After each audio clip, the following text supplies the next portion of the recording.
기원전 8세기에 그 테베레강 주변에서 일곱 개 언덕에서 시작한 로마라는 조그만 도시 국가가 예, 처음에는 왕이 다스렸죠. 그쵸. 일곱 명의 왕들이 있었는데 그 귀족들이 왕을 쫓아냈죠. 예, 그리고 대신에 귀족들이 중심이 돼서 나라를 이끌어갔어요. 자, 우리 정치에서 이런 걸 뭐라 그래요? 왕 없이 공동으로 통치하는 거. 예, 로마는 이제 기원전 6세기부터 이제 그 공화정 형태로 나라가 이제 이끌어져 갔죠. 자, 우리 로마를 이끌어갔던 그 세 기관. 자, 먼저, 그렇죠. 일단 민회가 또 있죠. 이제 민회. 예. 근데 가장 먼저 나와야 되는 거는 일단 원로원이 나와야 돼요. 로마 귀족들이 중심이 된 뭐가 나와야 된다고요? 원로원. 자, 그리고 원로원에서, 이제 좀 명망 있는 귀족 중에서 선발을 하는 거예요. 절대적인 권한을 가지고 있는 사람. 오늘날로 치면 대통령 같은 집, 집정관이 있었죠. 그리고 법을 만들기도 하고, 혹은 뭐 원로원이나 집정관이 명령을 내렸을 때 단체로 시민들이 모여서 거부권을 행사하기도 하는 민회가 있었어요. 그쵸? 근데 민회는 여러 민회가 있었는데 그 중에서도 우리 좀 기억해야 될 건 무슨 민회가 있었어요? 평민회가 있었죠. 자, 그 평민회가 어떻게 등장했는지 혹시 기억나요? 자, 처음에 로마가 주변 국가들이랑 전쟁을 할 때는 그 전쟁 규모가 안 커가지고 귀족들끼리만 이제 무장을 하고 나가가지고 전쟁을 해도 됐죠. 근데 점점 전쟁의 그 규모라든지 빈도가 커지니까 평민들도 전쟁에 동원이 됐단 말이에요. 그죠? 자, 그러다 보니까 이제 평민들도 전쟁에 참여하는데 문제는 전쟁 끝나고 나서 귀족들만 모든 걸 다 얻어가고 평민들은 얻는 게 하나도 없었죠. 목숨 걸고 싸웠는데. 그래서 평민들이 우리도 정치할 수 있는 권리를 줘. 안 그러면 우리 정치 안 할 거 하고 파업을 했다 그랬죠. 자, 그래서 그 성산이라는 곳에 숨어 들어가서 우리 군대 이제 훈련 안 받겠다고 도망쳤단 말이에요. 그래서 귀족들이 선생님 봐, 집중해. 자, 저기 보지 말고 빨리 갔다 와. 자, 그래서 귀족들이 이 평민들을 어떻게든 끌어들이려고 평민들의 대표를 선출할 수 있는 권한을 줬죠. 그때 자, 그렇게 해서 처음으로 뽑힌 평민 대표가 누구예요? 호 호민관이죠. 호민관. 자, 이렇게 해서 시민들이 자신들의 의견을 대표하는 호민관을 선출할 수가 있게 됐고, 자, 나아가서 평민들의 의견을 이제 모아가지고 원로원이나 귀족들에게 전달하는 평민회란 기구가 만들어졌죠. 그쵸? 그리고 자꾸 귀족들이 말을 바꾸니까 말을 못 바꾸게 12개의 청동판에다가 귀족들이랑 약속한 걸 기록을 했죠. 예, 그게 처음으로 만들어진 로마의 성문법 12표법이에요. 그러다가 점점 평민들이 권리가 세지면서 집정관 몇 명 선출했어요. 원래 2명 선출했는데 그 중에서 한 명을 그렇죠. 평민이 담당하게 됐죠. 당시 집정관이었던 리키니우스 이름을 따가지고 리키니우스법이에요. 예. 그리고 점점 평민들 발언권이 세지면서 평민회에서 이제 그 결정한 결의가 원로원 동의나 이런 것들 없이도 법적인 효력을 갖게 돼요. 당시 호민관이었던 호르텐시우스 이름을 따가지고 무슨 법? 네, 요거 낸다 그랬어요, 시험에. 평민권 신장이라 그래가지고. 이 5개는 다 쓸 수 있어야 돼요. 자, 이렇게 점점 평민권이 커가는 가운데 로마가 주변 국가들이랑 전쟁에서 승리해서 자, 이탈리아 반도를 마침내 차지하게 되죠. 그리고 여기 있는 요 섬 어떤 섬이에요? 네, 맞아요. 이 시칠리아 섬을 놓고 이 로마랑 패권 경쟁을 한 나라가 있었죠. 어느 나라예요? 카르타고죠. 카르타고 시험에 낼 거예요. 반드시 기억하세요. 로마랑 지중해 패권 놓고 싸운 나라가 어느 나라고요? 카르타고. 자, 카르타고와 로마가 벌인 전쟁, 포에니 전쟁. 이런 거 다 알아두셔야 돼요. 살면서도 꼭 기억해야 돼, 이거는. 포에니 전쟁 정도는. 자, 2차 포이즈 전쟁 당시에 코끼리 부대를 이끌고 알프스를 넘었던 영웅 한니발이었죠, 그쵸? 한니발도 알아두세요. 자, 하지만 로마에는 또 명장이 있었죠. 예, 스키피오라는 명장이 있어서 한니발의 전술에 대해서 이제 격파를 했죠. 그 스키피오는 한니발이랑 상대를 안 해주면서 대신에 카르타고 본국을 쳤죠. 바다 건너서. 자, 그래서 결국 초조해진 한니발이 카르타고로 다시 바다 건너 오게 됐고, 자, 코끼리 부대를 무력화시키면서 로마가 승리하게 되죠. 코끼리 부대 어떻게 무력화시켰다 그랬죠? 그냥 약한 부분을 찔러서. 네, 일단은 그 진영을 이렇게 두고, 코끼리 맹수가 아니죠. 그래서 막 사람만 막 무조건 덤벼드는 게 아니잖아요. 뭐 어떻게 했어요? 지나가서 이제 그러면 그쵸, 이렇게 줄을 서가지고 코끼리가 지나갈 수 있게 길을 만들어줬다 그랬죠. 그러니까 코끼리가 로마 군대를 공격 안 하고 그 나와 있는 길로 이렇게 지나갔죠. 그때 옆에서 찔렀다 그랬죠. 자기 어, 자, 전쟁에서 승리한 다음에 로마는 자, 이 지중해라는 바다를 자기네 바다로 만들어 버려요. 자, 땅덩어리가 어마어마하게 크죠.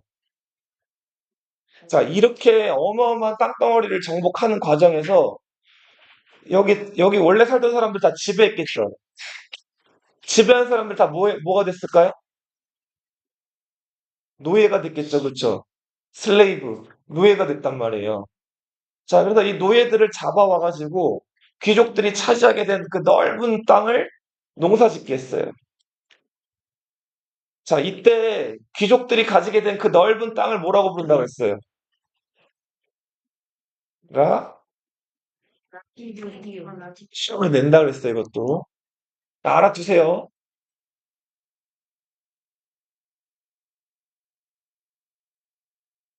자, 근데 문제는 전쟁을 목숨 걸고 한 건 평민이고 로마군으로서 평민들이 고생을 많이 했는데 땅을 차지한 건 오로지 누구? 귀족. 네, 귀족들만 땅을 차지하겠다. 자, 여기에 대한 불만이 점점 커졌고 당시 그 호민관이었던 이 그라쿠스 형제가 개혁을 시도했죠. 자, 전쟁 나가가지고 전쟁에 참여했던 군인들한테 땅을 무상으로 나눠주자. 네, 농지법. 그리고 나라가 거두어들인 세금, 이런 것들 농민들의, 그 가난한 사람들이나 지금 전쟁에 참여해가지고 아무것도 가지지 못한 사람들에게 곡식을 나눠주자. 농지법. 곡물법. 자, 이런 법들을 만들어서 개혁을 시도했어요. 무슨 형제? 드라쿠스 형제. 이거 귀족들이 좋아할 리가 없죠. 결국 티베리우스 그라쿠스는 귀족들에게 암살당하고 가이우스 그라쿠스 동생은 자, 귀족들이 이제 군대를 보내서 추격해오자 자기 노예를 시켜가지고 스스로 목숨을 끊어요. 네. 이렇게 해서 그라쿠스 형제 개혁은 실패로 끝이 나죠. 자, 노예 중에서도 가장 좀 뭐랄까 열악하고 힘든 삶을 살았던 노예들이 네, 검투 노예들이었어요. 그죠? 글래디에이터. 그렇죠. 이 검투 노예들은 글라디우스라는 칼을 차고 이제 그 귀족들 놀잇감이 돼가지고 서로 죽고 죽이는 그런 사투를 벌였는데 그들이 찬 글라디우스 이름을 따가지고 글래디에이터라고 부른다 그랬죠? 자, 그 글래디에이터 중에서 스파르타쿠스라는 그 글래디에이터, 그러니까 검투사가 있었어요. 이 사람은 트라키아 출신이었어요. 트라키아는 여기거든요. 지금 다키아 옆에 트라키아. 여기. 여기 지금 어느 나라가 있을까요? 트라키아. 어? 루마니아 땅도 조금 있어요. 맞아요. 불가리아. 오, 많이 알고 있네요. 트라키아는 지금의 어느 나라라고요? 불가리아. 다키아는 어딜까요? 지금 루마니아 맞아요. 여기가 왜 루마니아냐면은 나중에 여기 소로마가 멸망한 다음에 로마 사람들이 일로 많이 와가지고 살게 되거든요. 그러니까 루마니아를 영어로 쓰면 로마니아 이렇게 읽어요. 그러니까 로마 사람들이 많이 와서 산 곳이라 그래서 다키아 나중에는 뭐라고 불린다? 루마니아, 트라키아라고 불렸던 이 지역은 나중에 불가리아, 불가르족이 살았다고 해서 말 나온 김에 로마 사람들은 여기를 판노니아라고 불렀거든요. 여기는 일리리쿰 이렇게 불렀어. 판노니아는 지금은 어딜까요? 어? 독일 말고 헝가리. 판노니아 어디라고요?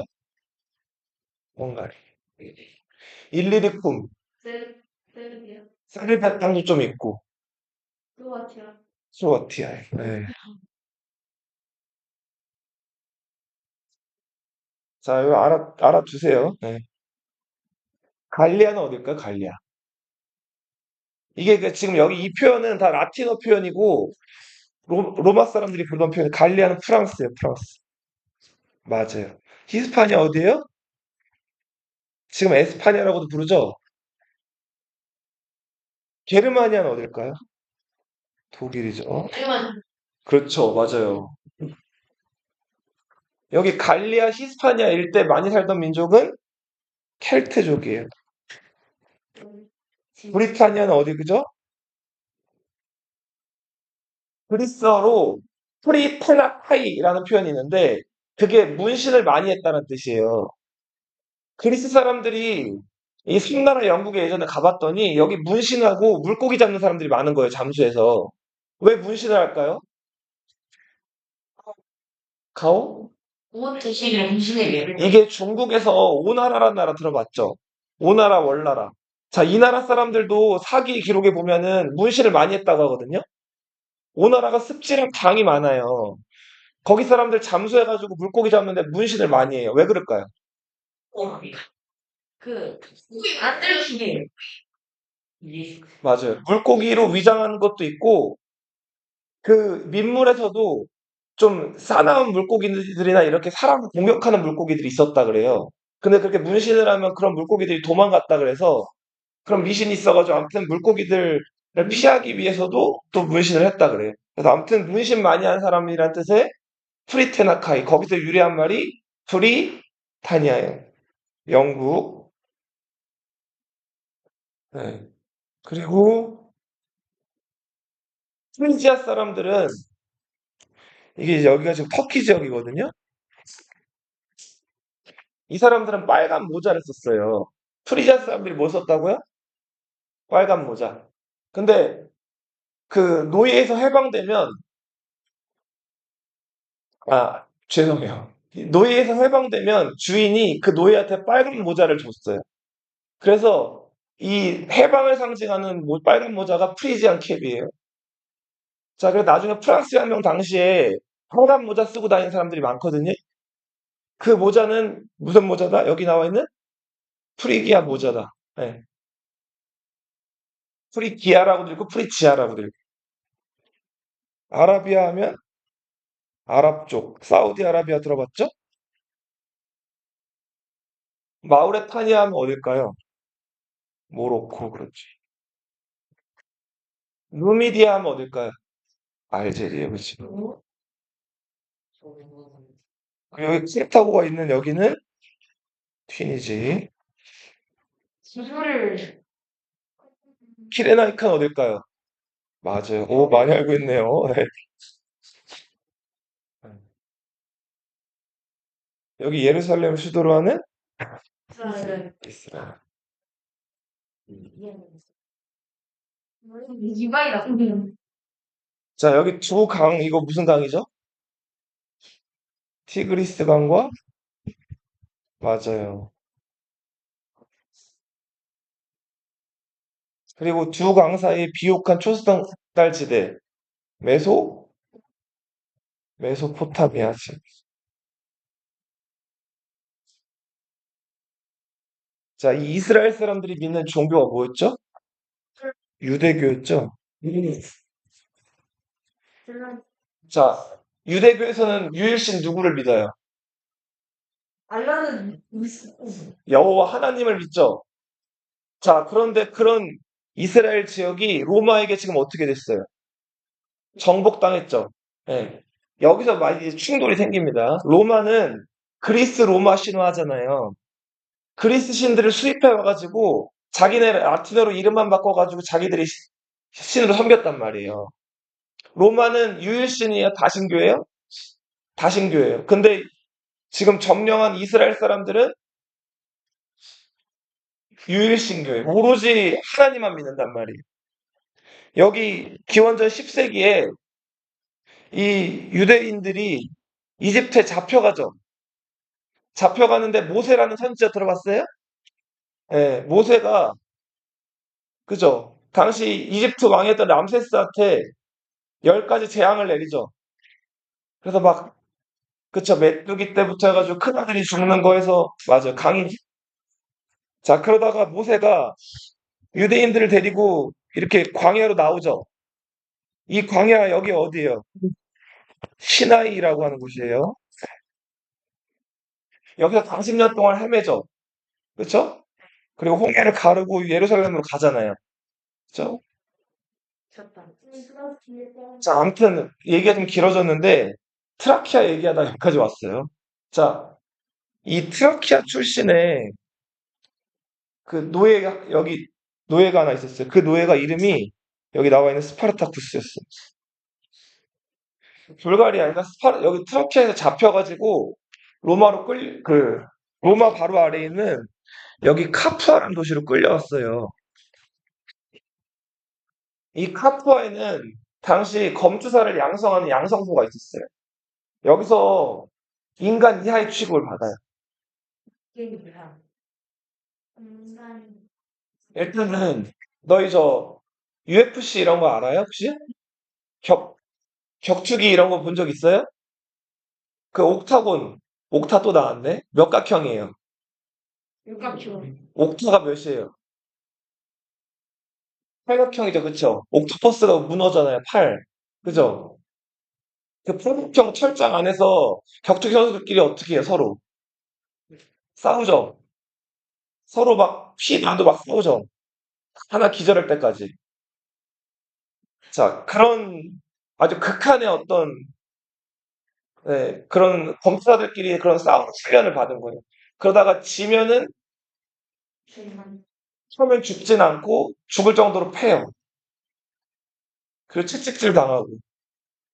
그리고 무리하게 막 이런 거, 돌이나 이런 것들 나르는 노역에도 막 동원이 되고 굉장히 어려운 삶을 살았던 게 검투사인데, 자, 그러다가 이 카푸아를 귀족이 방문을 해요. 로마 귀족들이. 근데 그냥 목검 들고 검투사들끼리 치고받고 싸우는 게 재미가 없는 거예요. 그래서 그 귀족이 직검으로 알아요. 그쵸, 이 검투사 운영하는 사람한테 사투를 보고 싶다 그래요. 사투라고 하는 게 뭐예요? 둘 중에 하나가 죽을 때까지 싸우는 거죠. 자, 그래서 사투를 벌이던 도중에 스파르타쿠스랑 싸우던 이제 흑인 노예가 하나 있었어요. 자, 흑인 노예가 흑인들의 힘이 보통 어떨까요? 세죠. 자, 스파르타쿠스랑 흑인 노예랑 싸우는데 자, 스파르타쿠스가 잘 싸우긴 했는데 결국은 힘이 딸려가지고 흑인한테 죽을 위기에 처했어요. 자, 흑인이 칼로 스파르타쿠스 목을 찌르려는 찰나였는데 갑자기 흑인이 어떻게 했을까요? 죽이죠. 싫어. 스파르타쿠스를 찌르지 않고 자기 목을 찔러. 자, 그 찌르려는 칼로 복용하던 로마 귀족한테 달려든 거예요. 나이스. 나는 그래서 로마 귀족을 죽이려고 그랬다고. 그랬다가 로마 군대가 달려들어가지고 그 흑인을 죽여버린단 말이에요. 자, 스파르타쿠스 이때 어떻게 생각했을까요? 자, 고마움과 더불어서 그쵸. 자, 전율이 잃었다고 하죠. 그래서 스파르타쿠스가 검투 노예들을 모아가지고 우리 이런 삶에 더 이상 이렇게 살 수 없다 해가지고 반란을 일으킨단 말이에요. 그게 스파르타쿠스의 난이에요. 자, 이렇게 검투 노예들이 열악한 삶을 살고 있었는데 이 스파르타쿠스의 난을 진압하는 과정에서 영웅들이 출연을 해요. 자, 로마 최고의 부자 크라수스. 재산이 9천 달란트라 그랬죠? 1달란트가 5억이에요. 그렇지. 재산이 4조 5천억. 크라수스가 뭘로 돈 많이 벌었을 것 같아요? 싫어. 맞아요. 고리대금업자였어요. 진짜로. 이게 내 감이 안 갔더라. 그리고 부동산. 자자. 자, 정복 지역에서 엄청나게 많은 땅을 차지했다 그랬잖아요, 로마가. 그 땅을 가지고 그 땅 임대. 예. 그리고 남한테 돈 빌려주는 거 좋아해요. 왜 좋아할까? 이자는 이자 많이 챙기려고. 친구한테 뭐. 자, 그렇게 해서 어마어마하게 많이 가진 돈을 다 금으로 또 이제 동방에서 받고 왔어요. 금을 엄청 많이 가지고 있었던 크라수스. 자, 이 폼페이우스는 마그누스라는 건 위대하다는 뜻이거든요. 위대한 폼페이우스라는 별명이 붙었을 정도로 어떤 사람? 전쟁을 잘한 사람이에요. 폼페이우스는 이 지금 로마 여기 지중해 해적들이 많았겠죠. 바닷가니까. 이 해적들 소탕하는데 1등 공신이에요. 그리고 더 나아가서 여기 히스파니아라고 불리는 스페인 지역 있죠. 스페인 지역을 차지한 사람이 누구다? 폼페이우스다. 줄여서 폼페이. 자, 프라스스가 자 부하로 데리고 있던 사람 중에 카이사르라는 사람이 있었어요. 이거 어떻게 쓰? 이렇게 쓰죠. 영어로 쓰면 뭐라고 읽어요? 시저라고 읽죠. 이 카이사르가 당시 크라수스의 부관으로 있었어요. 카이사르도 귀족 집안 자식이긴 했는데 좀 카이사르 독특했던 게 우리 그라쿠스 형제 때 얘기를 했는데 귀족을 지지하는 귀족파 옵티마테스, 평민을 지지하는 평민파 포플라레스 기억나요? 이 카이사르는 아버지나 할아버지 대대로 귀족 집안 가문인 율리우스 카이사르란 말이에요. 자, 율리우스 집안이 자기들이 아프로디테 누구죠? 위의 여신 비너스의 후손이라고 강조하는 대대로 귀족 집안이었는데 귀족 집안이면서도 평민파에 속했던 게 카이사르예요. 좀 독특하죠. 그래서 평민들한테 인기를 끌만한 얘기들이나 연설을 잘해가지고 굉장히 좀 야망 있고 유능한 정치가라고 알려져 있던 게 누구였다? 카이사르였다. 영어로는 시저라고 한다. 자, 크라수스가 카이사르를 데리고 스파르타쿠스의 난을 거의 90% 정도 그러니까 거의 정복을 해요. 이제 스파르타쿠스를 잡기만 하면 돼요. 거의 제압이 됐어요. 근데 이때 숟가락을 얹은 사람이 있어요. 누구였을까? 폼페이우스. 뉴스가 아니? 뉴스. 마지막 전투에서 폼페이우스가 스페인에 있던 군대를 이끌고 와가지고, 그러니까 스파르타쿠스를 마지막에 섬멸하는 전투에서 참여를 한단 말이에요. 그러니까 다 된 사람을 자기가 숟가락만 딱 얹은 거죠. 그리고 결정적으로 스파르타쿠스를 잡았을까요? 못 잡았을까요? 스파르타쿠스를 못 잡아요. 그래서 스파르타쿠스가 행방불명 돼버려요. 그래서 되게 껄쩍지근하게 스파르타쿠스의 난이 진압이 된다고. 대신에 스파르타쿠스를 따랐던 부하들은 다 어떻게 했을까요? 죽여. 네, 죽이는데 어떻게 죽였을까요? 십자가? 로마는 자기들이 정복한 지역을 잘 다스리려고 길을 깔았다 그랬죠. 기억나요? 자, 로마로 가는 그 카푸아에서 로마로 가는 그 긴 길가에다가, 네. 너 이거 십자가라고 들어봤어요? 그렇죠. 십자가. 이 십자가를 쭉 달아놓고 그 반역자들을 다 십자가에 달아서 죽였어요.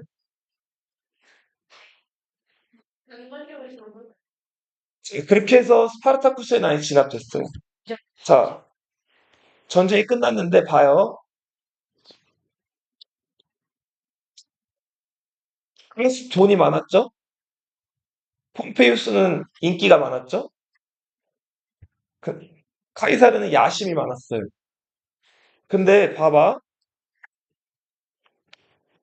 이미지가 겹쳐지. 이 폼페이우스가 마지막에 스파르타쿠스에 난 진압할 때 그 숟가락 얹었다 그랬죠? 그걸로 크라수스랑 폼페이우스 사이가 많이 안 좋아졌어요. 사치가 없어. 어쩌면 둘이 서로 데리고 있는 군대 가지고 전쟁을 치를지도 모른다라는 위기까지 돌았단 말이에요. 자, 막장이네. 그런데 이때 카이사르가 나서요. 그리고는 둘 사이를 화해를 시켜요. 어떻게 화해를 시키냐면, 많이. 자, 봐봐. 폼페이우스는 전쟁을 이제 마쳤어요. 이겼죠. 전쟁에서 이기면 그 군인들은 이제 뭐 할까요? 할 일이 있어요, 없어요? 없죠. 그러면 이제 제대를 하는 거예요. 전역을 한단 말이야. 자, 제대하고 동시에 뭐가 되죠? 백수가. 백수가 되죠. 먹고 살 게 없죠. 연금. 그쵸? 그래서 승리한 군인들한테 연금을 보장해줘야지 군인들이 계속 충성을 하겠죠. 자, 폼페이우스는 군인들한테 연금을 보장하고 싶었는데 원로원에서 그걸 찬성했을까요? 반대했을까요? 반대한단 말이에요. 왜 반대했을 것 같아요? 이런 거 많은 백수가 지출려나? 그치. 돈 지출하는 것도 많고, 그리고 만약에 정복한 지역에 땅을 나눠준다던가, 아니면 군인들한테 연금이라든지 이런 걸 계속해서 지급하게 되면은 군인들이 누구한테 충성할까요? 가이사. 승리를 가져왔던 폼페이우스한테 충성하겠죠. 자, 그래서 원로원은 장군 개인한테 군인들이 충성하는 걸 경계했어요. 왜 경계했을까? 힘이 너무 세지면 바라수행할 수도 있어. 그치. 장군이나 특정 유명한 인물들 하나가 인기가 너무 많아지고 군인들한테 인기가 좋아지면 뭐가 되려고 할 수 있어요, 그 사람이. 왕이 되려고 할 수가 있죠. 자, 그래서 폼페이우스는 곤란했단 말이에요. 근데 시저가 여기 나서가지고 크라수스한테 폼페이우스가 지금 부족한 부분, 돈 부족하고 땅 부족한 거, 군인들한테 지급할 땅이나 이런 것들을 지급하게 해준단 말이에요. 자, 그래서 아무튼 이렇게 저렇게 해서 이 셋이 손을 잡게 돼요. 그게 로마에서 일어난 첫 번째 삼두 정치예요. 세계의 머리가 그치. 그렇죠. 셋 머리가 중심인데 삼두 정치. 자, 넘어가 보세요. 자, 그런데 폼페이우스는 군사들한테 인기가 많았고 크라수스 돈이 많았다 그랬죠. 카이사르는 상대적으로 그게 부족했죠. 자, 그런 걸 만회하기 위해서 카이사르가 자기 따르는 군대를 이끌고 자, 갈리아 원정, 프랑스로 원정을 가고 당시 이 갈리아에는 켈트족이 살고 있었는데 자, 이 로마를 끊임없이 괴롭히면서 로마 사람들을 좀 공경에 빠뜨렸단 말이에요. 그래서 이번에 한번 본때를 보여줘야지 하고 카이사르가 군대를 이끌고 프랑스 지역, 갈리아 지역으로 쳐들어가는 거예요.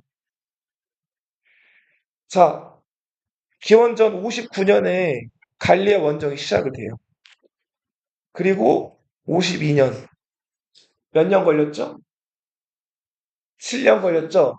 7년 동안 카이사르가 이 갈리아 지역과 게르만 지역, 여기 라인강이 이렇게 흐르는데 라인강 지역 서쪽까지 해가지고 요 지역을 다 로마 땅으로 만든단 말이에요. 예. 당시 켈트족의 리더는 베르긴 게토릭스, 자, 이 사람이에요. 이 사람이 베르긴 게토릭스라는 지금도 프랑스 가면 영웅으로 추앙받는 인물이에요. 이순신. 이순신? 그치. 로마의 지배에 대해서 갈리아족, 그러니까 켈트족의 어떤 그 자존심을 지키려고 했던 베르긴 게토릭스인데, 베르. 베르긴 게토릭스. 이, 캐프레인. 이 베르긴 게토릭스를 알레시아라는 곳에서 포위해가지고 결국 사로잡아요. 자, 이 사람 카이사르겠죠? 저기서 딱 거만한 거지. 어? 너무 거만하지. 네, 이겼으니까. 저 상태로 칼로 찌르지. 옆에 무릎 꿇고 앉아있는 누구야? 그니까. 포로겠죠? 네. 제 안에 안에. 죄레기. 자, 보세요. 카이사르가 이렇게 갈리아에서 그 켈트족들을 때려잡은 이런 일거수일투족들을 매일매일 일기를 써요. 그렇게 해서 그게 지금도 전해지거든요. 그게 그 유명한 갈리아 원정기예요. 자, 이거 지금도 전해지고 있어요. 이거 꼭 기억해서 나중에 커도 카이사르가 켈트족 지배하면서 남긴 그 기록, 7년간의 기록 뭐라고요? 갈리아 원정기예요. 이때 프랑스가 이제 로마 지배에 들어오게 돼요. 그러다가 갈리아 원정 중에 요 바다 건너에 브리타니아라는 지역이 있다는 거예요. 그래서 요 지역까지 카이사르가 두 번을 쳐들어가 봐요. 근데 생각보다 이 섬이 작았을까요? 컸을까요? 엄청 크죠? 그리고 여기 살고 있던 사람들이 야만족이긴 한데 만만치가 않아요.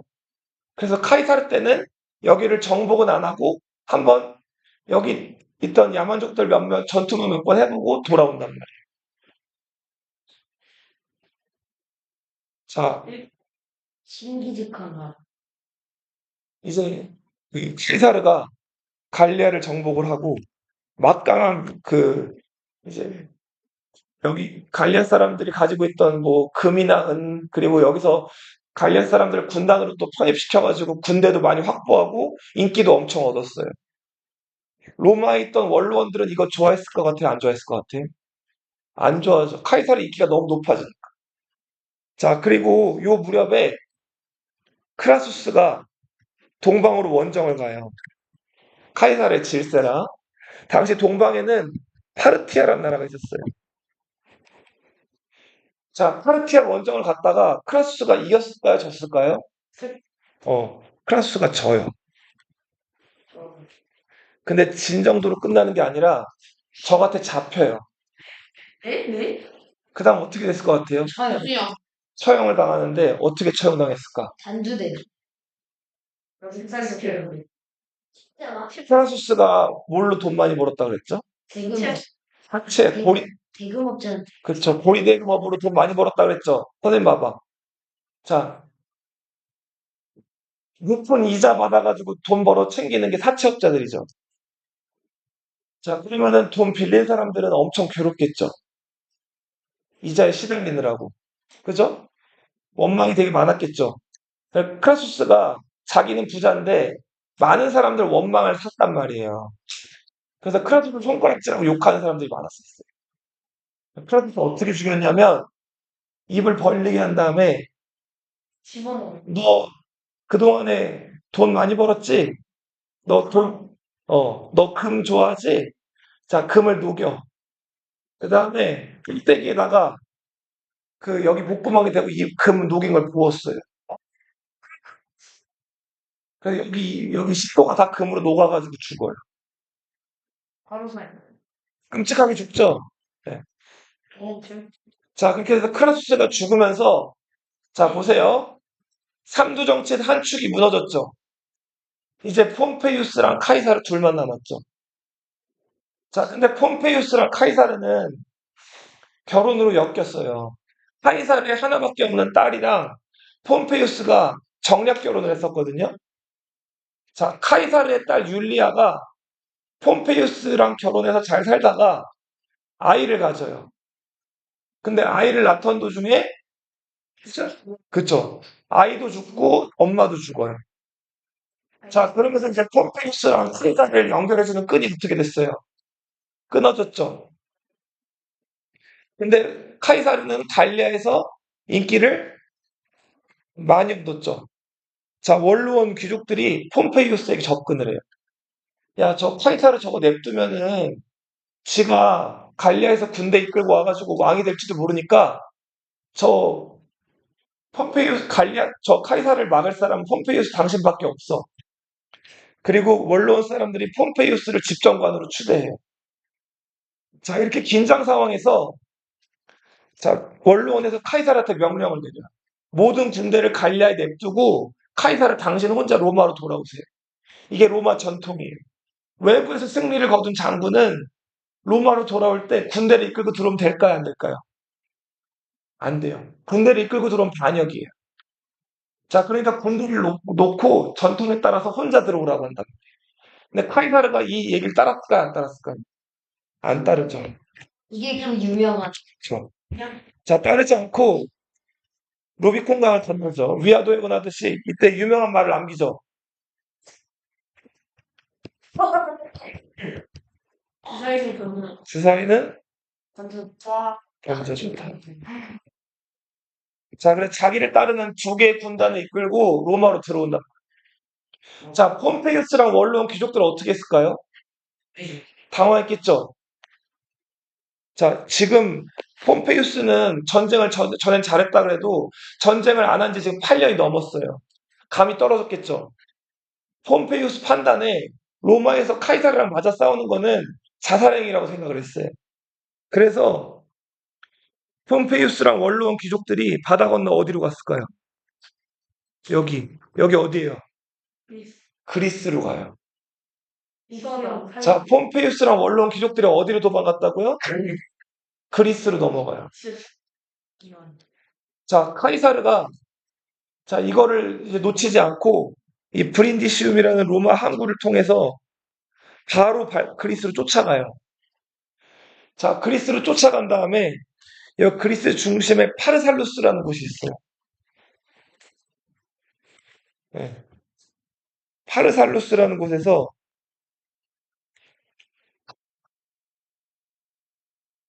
카이사르 군대 22,000명, 폼페이우스의 군대 45,000명. 두 배가 넘죠. 자, 그런데 로마는 주로 그 보병이 중심이라고 그랬죠. 근데 그 전술에서 이 기병들 동원하는 데 있어서 탁월했던 게 카이사르였단 말이에요. 캐벌리라고 하죠, 기병. 자, 근데 폼페이우스도 잔뼈가 굳건 노장이죠. 그래서 카이사르가 기병을 쓴다는 걸 알고 더 많은 숫자의 기병을 준비를 했어요. 가이사 몇이죠? 들었죠? 폼페이우스가 나이가 더 많았어요. 자, 그래서 폼페이우스가 기병을 동원해가지고 측면에서 카이사르를 쳤는데 카이사르가 폼페이우스의 기병을 대비해가지고 기병한테 강한 병사가 뭘까요? 그거 아닌가? 그거 아니지. 창병이에요, 창병. 장창. 그치? 자, 긴 창을 든 그 창병들 있죠? 예. 정예 창병을 이용해가지고 폼페이우스 기병을 격파한단 말이에요. 자, 그래도 결국 파르살루스 전투에서 누가 승리한다? 가이사. 카이사르가 승리. 그리스에 있는 지명이에요. 자, 이제 카이사르는 폼페이우스는 전쟁에서 진다면 어디로 도망갔을까요? 이제는 아니지. 카라타고. 알렉산드리아. 이집트로 도망가요. 예전에 우리 알렉산더 대왕 배웠죠? 알렉산더 대왕 부하 중에 프톨레마이오스라는 사람이 있다 그랬는데 그 프톨레마이오스가 알렉산더 죽은 다음에 이집트에다가 만든 왕조가 프톨레마이오스 왕조예요. 그래서 그 후손들이 이집트를 다스리고 있었는데 프톨레마이오스 12세. 이 12세가 폼페이우스한테 군사적으로 도움을 받은 적이 있어요. 그래서 폼페이우스가 얘네가 날 도와주겠지 하고 이리로 건너간 거예요. 자, 근데 당시 프톨레마이오스 12세는 죽은 상태였고 그 남매가 나라를 공동으로 다스리고 있었어요. 남매. 어. 남자가 프톨레마이오스 13세. 여자가 누굴까요? 설마. 클레오파트라 파트라? 7세. 둘이 남매였는데 결혼했어요. 네? 이집트는 그게 전통이었어. 왕실의 그 혈통을 유지하기 위해서 네. 네. 그 남매가 있나 여기? 구나. 네, 남매가 결혼을 했어요. 자, 자 그렇게 해서 자 봐봐, 선생님 봐봐. 그런데 프톨레마이오스랑 클레오파트라가 서로 권력 욕심이 강했어요. 그렇지, 서로 자기가 차지하려고 해가지고 프톨레마이오스 13세를 따르는 파가 있었고 클레오파트라 7세를 따르는 파가 있었는데 내전 중이었단 말이에요. 자, 누가 거의 승리 가까이 왔었을까요? 예, 요쪽이 거의 승리에 가까웠었어요. 클레오파트라 7세는 목숨의 위협을 느껴서 숨어 있는 상황이었어요. 가이드는 자, 그 상황에서 폼페이우스가 알렉산드리아로 온 거예요. 자, 폼페이우스는 프톨레마이오스 13세를 만나가지고 당연히 나를 도와주겠지 했는데 프톨레마이오스 13세가 어떻게 했을까요? 도망온 폼페이우스를 이걸 잘라는 그렇지. 인간 잠시만 목을 잘라버리죠. 이거를 누가 이제 카이사르가 따라왔어요. 그랬더니 프톨레마이오스 13세와 그 부하들이 자, 드릴 선물이 있다 그러면서 카이사르한테 뭘 바쳤을까요? 폼페이우스의 머리를 바쳐.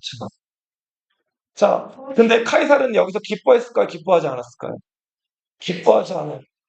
자, 로마의 위대한 장군이 저 한낱 우리가 정복한 저 속주의 이집트 같은 나라의 저 그런 반역자들에게 폼페이우스가 목을 잃었다 그래가지고 굉장히 슬퍼한 다음에 폼페이우스 몸을 찾아가지고 성대하게 장례식을 치러주라.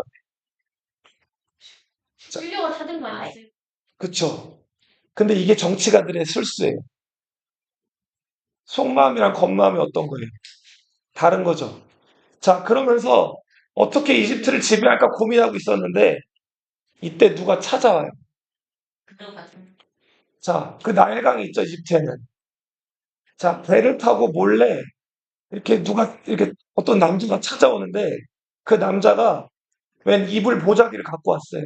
거기 안에 알고 보니 여자였어. 그렇죠. 그 다음에 그 이불 보자기를 카이사르 앞에서 이렇게 펼쳤는데 그 이불 보자기 안에 누가 있었을까요? 여자 줄줄줄줄 풀었더니 여자가 하나 예쁜 여자가 나오는 거예요. 그 여자가 클레오파트라. 카이사르 52세. 어? 예? 클레오파트라 21살. 아, 두분 차이 없는 자, 안 그래도 예쁜데 이불에서 갑자기 빵 튀어나왔다고 생각했을 것 같아요. 장원영 예쁘죠, 장원영. 장원영 별로야? 카리나? 그럼 누가 남자 최애 여돌 누구예요? 저요. 윈터? 잘쓰면서 자, 자, 아무튼 갑자기 입을 딱 들쳤는데 예쁜 여자가 나온 거예요. 카이사르가 어떻게 할까요? 예, 한눈에 반하죠. 자, 클레오파트라가 굉장히 야무지고 당당하게 자기 제안을 해요. 자, 지금 저 오빠 프톨레마이오스 13세를 물리치고 내가 이집트를 다스릴 수 있게 해준다면 당신을 이집트의 지배자이면서 나를 가질 수 있게 해주겠다. 자, 이래서 카이사르가 클레오파트라랑 손을 잡죠. 왜 잡았어? 자, 그래서 프톨레마이오스 13세를 몰아내고 마침내 예, 카이사르가 클레오파트라와 이집트를 다스리게 되죠. 그리고 둘 사이에서 아이가 생겨요. 그 아이가 카이사리온, 카이사르 주니어 이런 뜻이에요. 자, 근데 로마에서 여론이 안 좋았어요. 왜 여론이 안 좋았을까? 카이사르가 빨리 로마로 돌아와 줘야 되는데 로마로 안 돌아와 주고 지금 여자한테 빠졌죠. 그래서 6개월 동안 이집트에 머물렀단 말이에요. 그래서 로마 사람들이 카이사르를 막 욕을 했어요. 근데 카이사르는 이제 충분히 클레오파트라와 즐길 걸 즐기고 각 지역에서 폼페이우스의 잔당들, 자, 여기 소아시아 터키 지역, 아프리카 지역, 스페인 지역에서 폼페이우스의 잔당들을 무찌르고 로마로 개선한단 말이에요. 자, 그 다음에 유명한 말을 남기죠. 왔노라, 안노라 보안노라 보았노라, 기억해노라 어떻게 이겼노라. 아 그냥 이거 알았어. 베니, 비디, 비시. 알리비리비 자, 이렇게 해서 카이사르가 화려하게 로마로 컴백한단 말이에요. 자, 그리고 카이사르 뒤를 이어서 그 이집트의 요부, 예쁜 여자, 클레오파트라가 누굴 데리고 자기 아들 카이사리온을 데리고 온단 말이에요. 그리고 마치 이제 자기가 카이사르는 왕이 될 거고 카이사리온이 그 후계자가 된다는 듯이 클레오파트라가 이걸 뽐내면서 로마로 돌아와요. 자, 이제 카이사르는 뭐가 되는 길만 남았어요. 그죠? 자, 왕이 되는 길만 남았다. 원로원은 이걸 좋아했을까요? 안 좋아했을까요? 몹시 안 좋아했겠죠? 자, 이런 와중에서 카이사르가 왕이 되기 전에 먼저 한 일이 있어요. 자, 우리 앞으로 가볼게요. 가보면, 자, 비상시에 대권을 행사하는 특수직이 있어요. 뭐가 있죠? 독재관이 있죠. 이름이 지금 자, 이거 딕테이트란 말 들어봤어요? 네, 딕테이터 하면은 독재자를 뜻하죠. 이걸 라틴어로 읽으면은 딕타토르 이렇게 읽어요.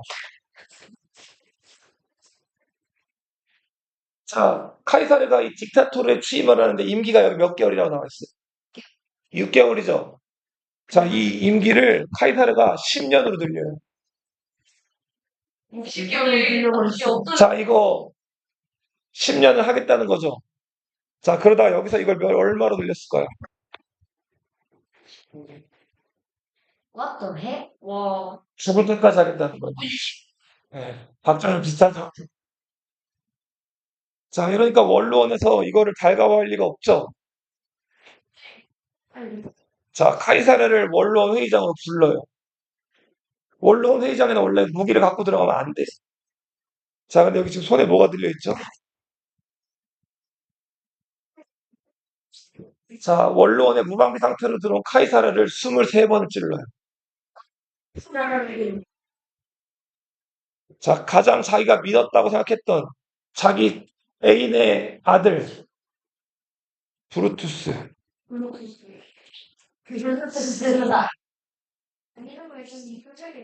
이 브루투스도 카이사르를 찌르죠. 자, 그러면서 카이사르가 남긴 말, 브루투스, 너 맞아. 자, 결국 가장 믿었던 브루투스 손에 카이사르가 목숨을 잃는다. 자, 카이사르를 죽인 사람들, 이 브루투스 같은 사람들은 대표적인 공업파들이었어요. 로마에 왕이 존재해서는 안 된다. 로마에는 오로지 원로원, 집정관, 민회, 공동으로 통치하는 나라가 로마다. 자, 이런 사람들이 공업파였단 말이에요. 그 공업파 대표가 브루투스, 키케로, 이런 사람들이었어요. 자, 근데 막상 카이사르를 죽여서 로마 시민들이 환영할 줄 알았는데 로마 시민들이 어떻게 했을까요? 반발한 거예요. 자, 왜 그 저 잘 나가는 영웅 카이사를 죽였느냐? 손가락질하기 시작해. 자, 그래서 이때 카이사르의 오른팔, 카이사르의 믿을 만한 부하였던 안토니우스, 또 다른 카이사르의 부하 레피두스, 그리고 카이사르가 알고 보니까 죽기 전에 유언장을 미리 써놨어요. 자기가 죽을 거라고 생각을 하고. 그 유언장이 카이사르가 아들이 없었거든요. 자기 누나의 외손자, 외, 외증손이었던 옥타 피아누스. 이 사람이 카이사르 유언장에서 카이사르 양자로 입적이 되면서 카이사르의 후계자로 기록돼 있던 사람이었다. 그 카이사르 주니어인가 그 사람 있지 않았어요? 카이사리오는 이집트에 있었죠. 근데 그거는 클레오파트라의 주장이었고 카이사르는 카이사리온이 자기 자식이라고 주장한 적이 없어요. 다른 남자와의 사이에서 낳은 자식이다라는 얘기들이 있었는데 클레오파트라가 이걸 우긴 거예요. 자, 이렇게 해서 2차 삼수 정치가 시작이 된다. 여기까지 할게요. 클레오파트라 이제 나올 거예요. 여기 보면은 한때 카이사르랑 애인이었죠. 근데 카이사르 오른팔이랑 또 눈이 맞아요. 네. 저랑